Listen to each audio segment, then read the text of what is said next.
So we're here in Nevada. What are we, about 20 miles out from Vegas? Yeah, At or about 20 miles out. Vegas, not so much my speed. I'm not much of a gambler, and not really into hooking up hookers. $150 hookers. $1,500 doctor. I would hate to think that, at $150, that means you must be in a high volume business. Not for us. Us. So we do crazier stuff like jump off of buildings, and he clinches for his life. Hey, listen, this is much, much easier than jumping off that building, trust me. But if the helicopter go down, well, no, we ain't going down. It's gonna be a controlled descent. I want to backtrack that statement too. I said it was going down. Nah, it's going up and coming down smoothly. That's what we want. Got a lot of stuff to share with you guys. Yesterday, walking the floor, we might have walked 5 miles. Or more. 5 or more. 5 miles or more. But it was awesome. I got a lot to share with you guys, so stay tuned. But right now, we're gonna jump on this helicopter, and it's going down, but staying out. Turn into the bucket list killers. There you go. Yeah, bucket list killer. What you said? Killing things off the bucket list. That's what it's all about. I never jumped off a building, never been in a helicopter, so it's the first time for everything. Dude, you're just full of fucked up words. You said it's going down, and then his bucket list killer.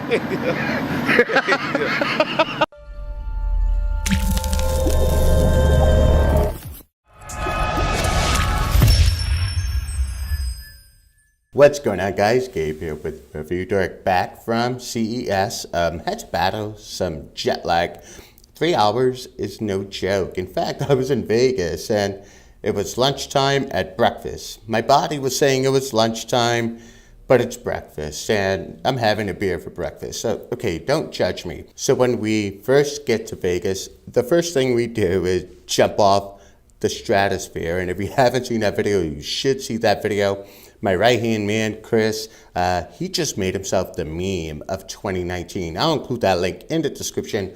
A card above the stratosphere. If you are a thrill junkie, you're pretty much free-falling from 105 stories up. And it's pretty liberating. I mean, I'm a thrill junkie. So if that's your thing and you're in Vegas, go ahead and check that out. So that was the first thing we did. We got ourselves acclimated the day before CES, and then the day of CES, it was a madhouse.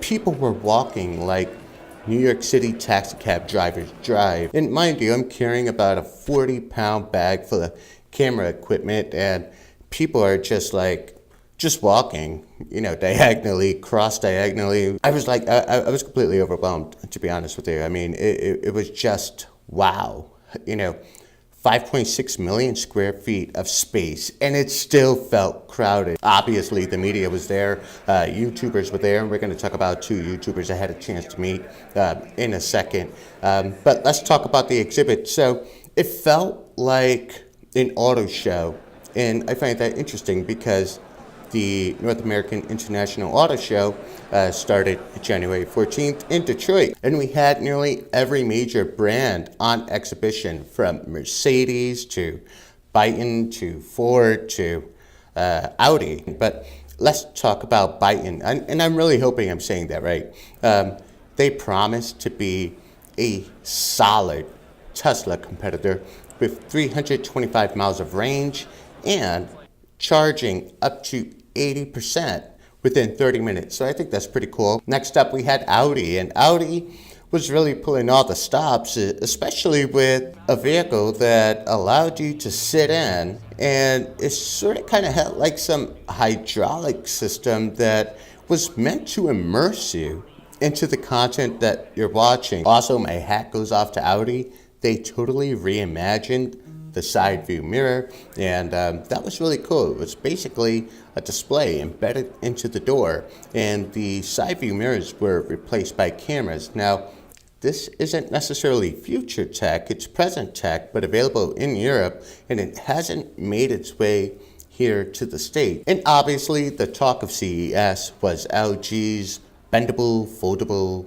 rollable screens, and obviously 8K. Now 8K, the new 4K, or just double 4K, I had a chance to look at the display, and I really couldn't discern any difference between 8K and 4K other than maybe my retina was getting burned. Now 4K is a technology that's still well ahead of the content creators and the publishers, and so 8K just really doesn't make any sense. It sounds gimmicky in a way that 3D was a gimmick a few years back. The rollable screen or the bendable screen sounds like it has a lot of cool commercial applications, but for your home, I'll be honest, I've seen a rollable screen in elementary school. We wrote down the screen and turned on the projectors and did math problems.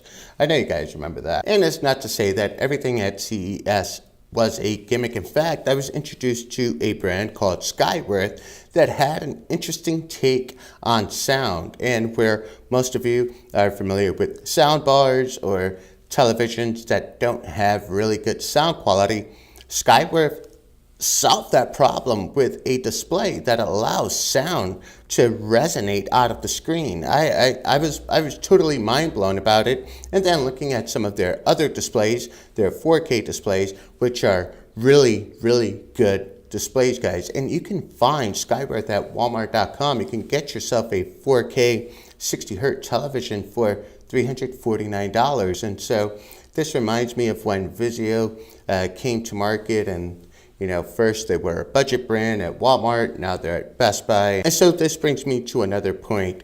How much better does the image need to be in order for us to enjoy our content? Now, as YouTubers, we're always told it doesn't matter the camera you have or the resolution you shoot in, it matters the content. And for a lot of you guys who stream and maybe stream content in 1080, whether it be on your Fire Stick, your NVIDIA Shield, or whatever streaming device you have, it works.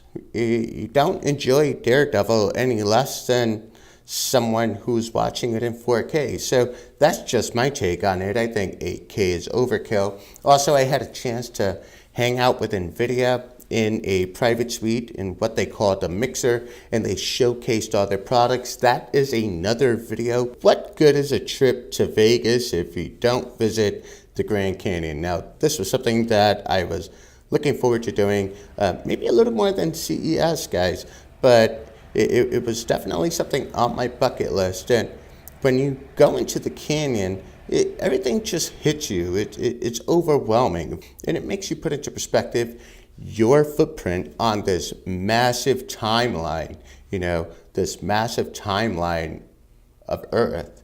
And it's just, wow, it's serene, it's beautiful. I mean, if you haven't done it, I suggest you do it. The Grand Canyon was absolutely awesome. Then right after the Grand Canyon, we met up with maybe some of your favorite YouTubers, iTrustStream and Touchstone. We were trying to get a hold of Bo Knows, but he was working. Bo, we're going to have to figure something out, buddy. But we met up for a magic show, Chris Angel's magic show. And listen, guys, if magic on TV is one thing, magic, and this was my first magic show, magic in front of you, it just makes you question everything. You're wondering who sold their soul and for how much. But what the coolest part of this show as well is there was a magic trick where he disappears, lights go off, and next thing I know, he's sitting right next to me. I'm saying to myself, okay, what did I miss at CES? Were there some night vision contact lenses, or did lens crafters come up with like the latest and greatest and sleek eyewear with night vision? It was pitch black. Now, I was impressed that he disappeared. I was even more impressed how he went from the stage to the back of the auditorium and then ran into a seat right next to me. Now, going back to iTrustStream and Touchstone, they're just really cool guys. And I know in 2018, things were a little shaky, but 2019 is like, hey, let's just make videos, make you guys laugh, help you guys out, show you some tutorials, give you the latest in tech. In fact, I do have an Insta360X that I got from CES that I want to share with you guys.